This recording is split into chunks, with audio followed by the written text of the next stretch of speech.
आपल्या सगळ्यांना माहित असेल की अनादि मी अनंत मी अवद्य मी भला, अनादि मी अनंत मी अवद्य मी भला, मारिन रिपू जगती असा कवन जल. अनादि मी अनंत मी अवद्य मी भला, मारिल रिपू जगती असा कवन जल मला. अट्टहास करीत जाई धर्मधारिणी, अट्टहास करीत जाई धर्मधारिणी, मृत्यूसीच गाठ घालू मी घुसीर. अग्नि जाळी मदसीना खडक छेदितो, अग्नि जाळी मदसीना खडक छेदितो, भिवणी मला भ्याड मृत्यू पळत सोडतो. खुळारी तया सोये मृत्यूच्याच भीतीने भिवून मजसी ये. सावरकर पुढे म्हणते, लोटी सहस्त्र हिंसाच्या पंजरी मला, लोटी सहस्त्र हिंसाच्या पंजरी मला, नम्र दासा सम चाटील सम पादांगुला. कल्लोळी ज्वालांच्या फेकीशी मला, कल्लोळी ज्वालांच्या फेकशी जरी, हटुणी भवंती रचिल शीत सुप्रभावली. आण तुझ्या तोफांना, पुढे म्हणतायत, आण तुझ्या तोफांना क्रूर सैन्य ते, यंत्र तंत्र अस्त्र वस्त्र आग ओकते, यंत्र तंत्र शस्त्र अस्त्र आग ओकते, हलहाल त्रिनेत्र तो. बघा, हलहाल त्रिनेत्र तो, मी तुझ्यासी तैसेची गिळून जिरवितो, गिळून जिरवितो, गिळून जिरवितो.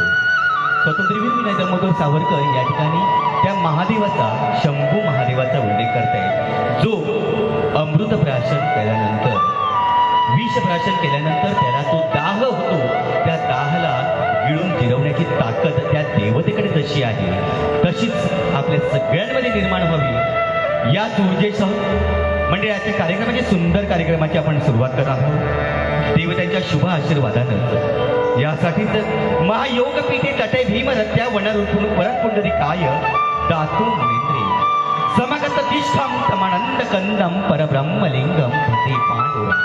आपण सगळेजण गाणं ऐकण्यासाठी जमलेलो आहोत. जीवनाच्या प्रत्येक क्षणाचं गाणं होऊ शकतं, फक्त ऐकण्याचा मोहक स्वर आपल्या सोबत असायला पाहिजे. आणि त्याच स्वरांकडे आपण वळणार आहोत. सुरुवातीला ईश्वर वंदनी. वक्रतुंड महाकाय सूर्यकोटी समप्रभ निर्विघ्नं कुरु मे देव सर्वकार्येषु सर्वदा. सुंदर प्रार्थना आपल्या स्वरांच्या साथीनं घेऊया आणि आजच्या या सुंदर कार्यक्रमाची तुमच्या टाळ्यांच्या गजरात आपण सुरुवात करूया.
पुंडलीकवरदे हरी विठ्ठल, हे ज्ञानदेव तुकाराम, पंढरीनाथ महाराज की जय.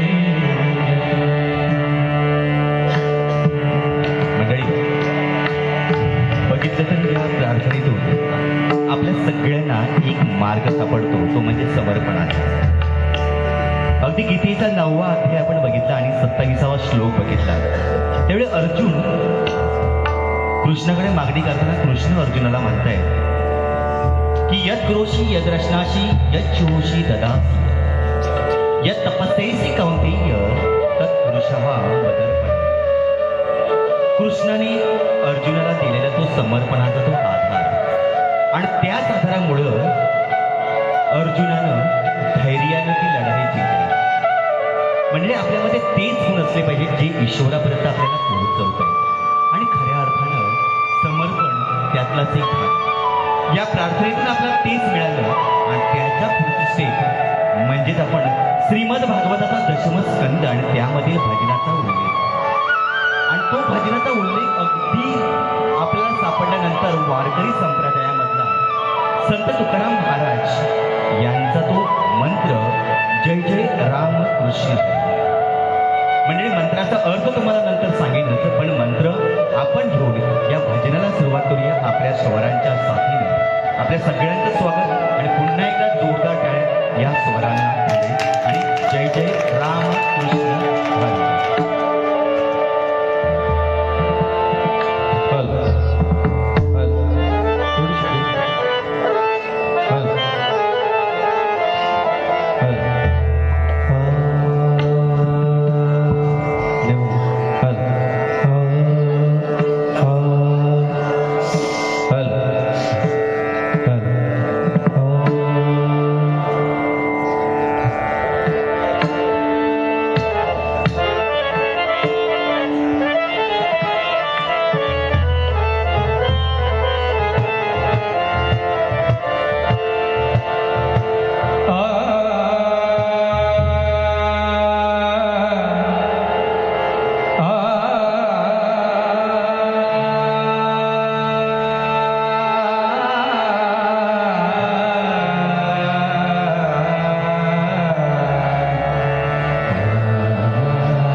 कृष्ण आणि हरी हे 3 शब्द आहेत.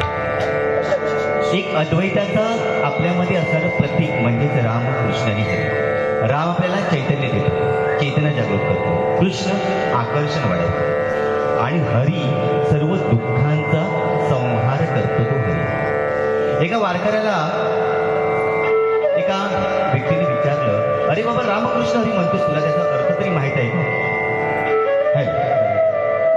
तर त्या वारकऱ्याला एक संत विचारतात, तुला याचा अर्थ माहित आहे का?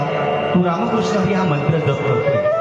त्यावेळी तो वारकरी त्या संताला म्हणतोय की महाराज, मला त्याचा अर्थ माहित नाही, पण तुम्ही माझ्या एका प्रश्नाचं उत्तर द्या. तुम्ही साखर खाता? तो म्हणतो हो. साखर कशी आहे? गोड आहे. पण साखरेचा फॉर्म्युला तुम्हाला माहित आहे का? जसा तुम्हाला साखरेचा फॉर्म्युला माहित नाही, तसंच मला रामकृष्ण हरी याचा अर्थ माहित नाही. जसा तुला त्याचा गोडवा जाणवतो, तसा मला सुद्धा या रामकृष्ण हरीचा गोडवा आतून जाणवतो. म्हणजे हाच गोडवा आपल्याला येणाऱ्या प्रत्येक युगामध्ये तारणार आहे. आणि त्यासाठी आपण सगळ्यांनी मुखामध्ये राम, कृष्ण आणि हरी हा मंत्र जप केला पाहिजे.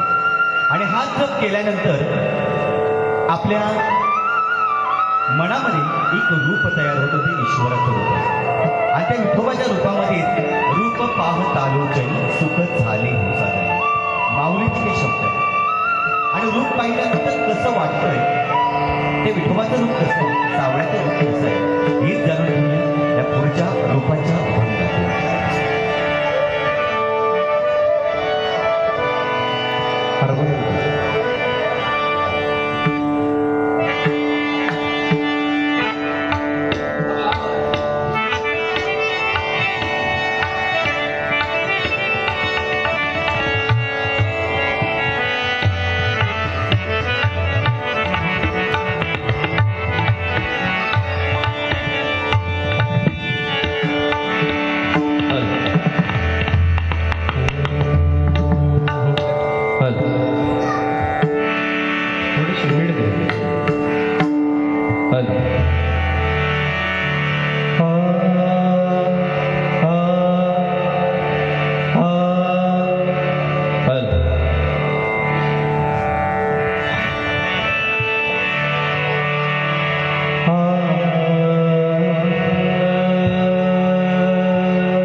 रूप पाहता पाहता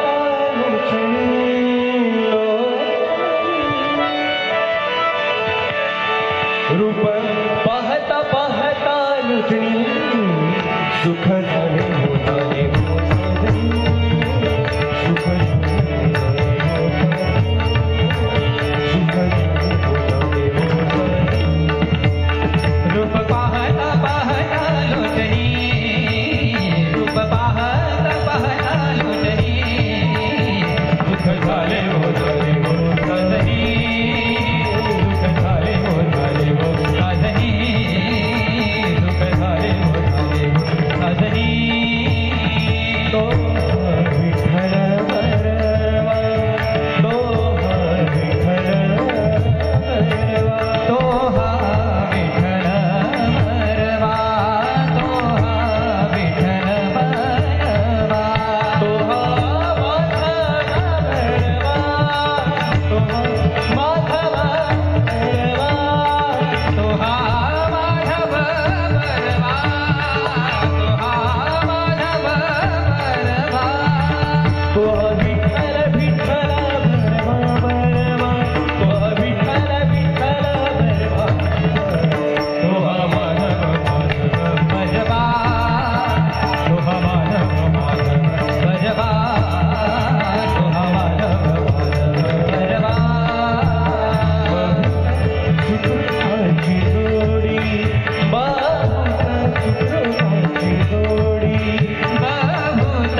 असणार तो विठ्ठल. आपण सगळेजण सुख आणि दुःखाच्या वेळी असतो त्यावेळी ईश्वराचा पण साथ असतो आणि तीच साथ त्याच्याजवळ जेव्हा पोहोचते त्याच वेळी खऱ्या अर्थानं तो आपल्यासाठी धावत असतो. मंडळी एक चित्रकार सुंदर चित्र काढत होता विठ्ठल. विठ्ठल कमरेवर हात घेऊन उभा आहे आणि तो बसलाय चित्र काढत आणि या दिशेमध्ये तो चित्र काढत असताना त्याच्या प्रत्येक वेळी छटा वेगवेगळ्या विठ्ठलाच्या असायच्या.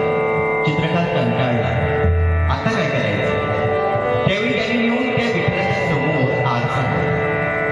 त्यावेळी देव म्हणतो की बाबा हे असं कसं काय आरसा कशाला आणून ठेवलं? त्यावेळी म्हणतो की तुझं रूप प्रत्येक वेळी वेगवेगळं असतं. त्यावेळी माझ्या मनाची तृप्ती होत नाही, माझं चित्र पूर्ण होत नाही, म्हणून तुझं चित्र हे या आरशामध्येच म्हणजे प्रत्येकाच्या हृदयात असावं हे वेगवेगळं तुझं चित्र आहे. म्हणजे रूप जसं वेगळं आहे तसं विठ्ठलाचं ध्यान का वेगळं असेल. म्हणून तुकाराम महाराजांनी कदाचित ते लिहून ठेवलं असेल की सुंदरचे ध्यान उभे विठेवरी करगटावरी ठेवून. हे विठ्ठलाचं रूप पाहिल्यानंतर आपल्या ध्यानाची कल्पना काय असेल. आणि हेच ध्यान जसं तुम्ही या कार्यक्रमाला गोवाडी म्हटलं सातत्याने होणाऱ्या वातावरणातील बदल आणि या बदलामुळे होणारा आवाजावर परिणाम, पण परिणाम नसून तुमच्या सगळ्यांसाठी सेवा होऊन जोरदार तुमच्याकडे एक मशहूर आहे की बेहतर से बेहतर करने की तलाश, बेहतर से बेहतर की तलाश करो मिल जाए नदी तो समंदर की तलाश, बेहतर से बेहतर की तलाश करो मिल जाए नदी तो समंदर की तलाश करो, टूट जाए शीशा ऐसे पत्थर की तलाश करो, टूट जाए पत्थर ऐसे शीशे की तलाश करो, टूट जाए पत्थर ऐसे शीशे की तलाश. असाच कार्यक्रमात सुरू ध्यानाच्या पंकडे सुंदर आवाजाच्या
जिंदगी जीना आसान नहीं होता बिना संघर्ष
या गजराबरोबर संपतो.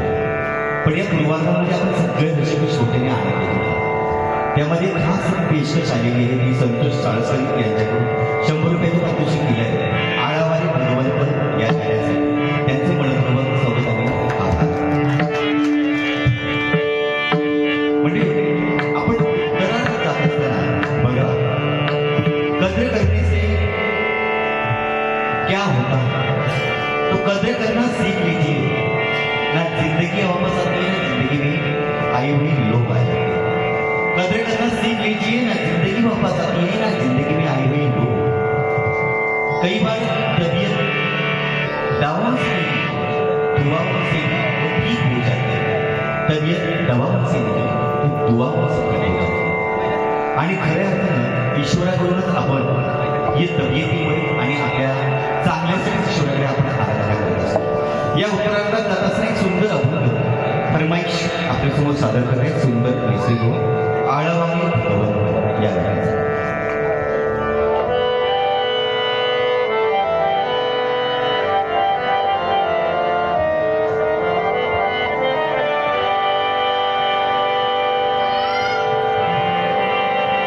आ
म्हणजे आपण सगळेजण देवाला आरोग्य असतो आणि त्याची साथ देत असताना बघा सोबत कोणाची असते कारण पावसाचा प्रत्येक थेंब ज्यावेळी पडतो तो चिखलात पडला तर नष्ट होऊन जातो हातावर पडला तर चमकतो आता त्या थेंबाने कोणाची सोबत घ्यावी तर आपल्याला चमकायला मिळेल खऱ्या अर्थाने या बिडवाडी गावामधला प्रत्येक थेंब जो पडतोय तो तुमच्या सगळ्यांची गिरेज आहे त्यामुळे चमकत आहे आणि खऱ्या अर्थाने तुम्ही सगळे त्या आज गाण्याच्या निमित्तानं आपल्याला सगळ्यांना त्यांची सोबत मिळेल आणि हाच विश्वास आणि त्यामुळे विजय साळसकर यांच्या सन्मानाने विजय साळसकर यांनी 200 रुपये दिले टाळगडी चिपळीला या गाण्यासाठी ती फरमाईश आहे त्या गाण्यानंतर आपण पूर्ण करूया सुंदर वाटते आपण विश्वास कशावर ठेवायचा आपण नको त्याच गोष्टीवर विश्वास ठेवायचा असं म्हटलं जातं की you believe in God but you don't trust him you believe in God but you don't trust हिम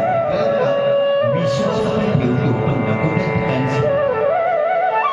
आणि या विश्वासामुळे आपण विश्वासाला कशी कनेक्ट होऊन जातो आपण हे सगळं चर्चा करण्याचा एक छोटासा अभंग सादर करतो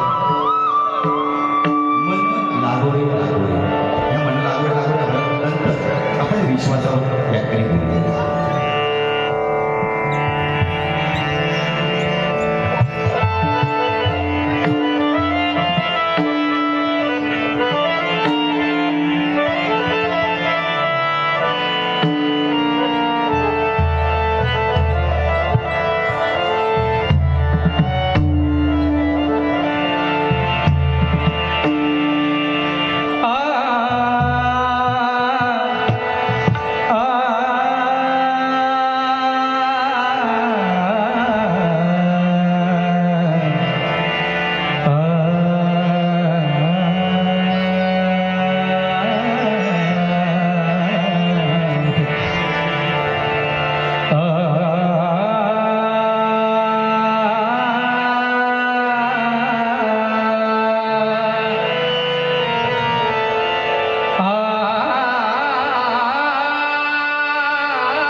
ते मन ईश्वराच्या चरणीच लागलं पाहिजे. एकदा एका मित्राने विचारलं की मंदिरात उभं राहिल्यानंतर आपलं मन लागतं का? कारण देवाची द्वारी उभा क्षणभर आपलं मन लागेल का? तर नाही. मित्राने सहज विचारलं की क्षणभर मन कधी लागेल का? तर त्यावेळी मग म्हटलं, विचार करताना असा विचार मनाकडे आला की क्षणभर का होईना आपण मंदिरात गेलो तर ती शांतता आपल्याकडे मिळते. दहावीचा रिझल्ट लागला आणि करंट. आपण विद्यार्थ्यांना त्याच्या अगोदर आशीर्वाद दिले की बाळा मन लावून पेपर घे. आपण असा आशीर्वाद दिलाच पाहिजे होता की आपलं पेन लावून पेपर लिहा म्हटलं नाही, तर मन लावून पेपर घेतो. मन उधाण वाऱ्याचं वाऱ्यासारखं फिरतं पळतं. त्याच मनाला काबू ठेवण्यासाठी बघा मगाशी तुम्ही म्हटलं you believe in God but don't trust him. आपण विश्वास डोंबराचा खेळ आपण सगळ्यांना माहिती आहे आणि या डोंबराच्या खेळामध्ये एक मुलगी दोरीवरून चालते. तिचे वडील ते वाजवत आहेत, आई खाली आहे आणि असा प्रसंग चालू असताना ती मुलगी उतरते. खेळ संपल्यानंतर तिच्या नंतरची मुलगी आहे, तिची स्वतःची मुलगी आहे. लोक म्हणतात अरे पुन्हा खेळ चालू करा, पुन्हा खेळ चालू करा. तेव्हा ती मुलगी म्हणते की माझ्या खांद्यावरची जी मुलगी आहे, कमरेवरची मुलगी आहे ती ठेवते. तुमची मुली माझ्याकडे द्या, मी माझ्याकडे द्या, मी पुन्हा प्रयत्न करते. लोक तो खेळ सोडून त्याच्यात जात आहेत. म्हणजे विश्वास कशावर ठेवला? विश्वास महत्वाचा आणि या विश्वासावर आपण ईश्वराशी जोडले जात असतो.